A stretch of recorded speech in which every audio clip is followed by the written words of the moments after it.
لوگوں کا کراؤڈ دیکھ کر کسی کے حق اور باطل ہونے کا اندازہ نہیں لگایا جا سکتا. کسی کے فیس بک پیج کے لائکس دیکھ کر اس کے حق اور باطل کا اندازہ نہیں لگایا جا سکتا. یہ تو نیرو مائنڈڈ ہونے کی علامات ہیں. ہمیں پتہ ہی نہیں ہے کہ لوگوں کو کیسے ہم نے پرکھنا ہے.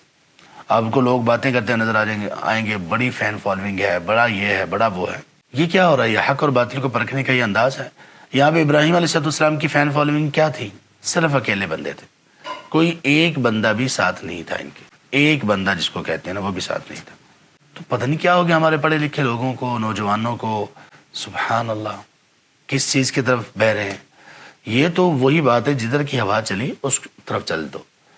یہ تو بھیڑ چال ہے. جو بندہ عقل، شعور اور ان تعلیمات کی روشنی میں پرکھنے کی کوشش کرتا ہے اس کو پھر حق ملتا ہے اصل. تو لوگوں میں پرکھنے کی وہ صلاحیت بھی نہیں ہے. لوگوں میں وہ استعداد اور وہ خوبی ہی نہیں ہے، ایبیلٹی نہیں ہے کہ وہ یہ پرکھ سکیں کہ لوگوں کو پرکھنا کیسے کہ حق پر کون اور باطل پر کون.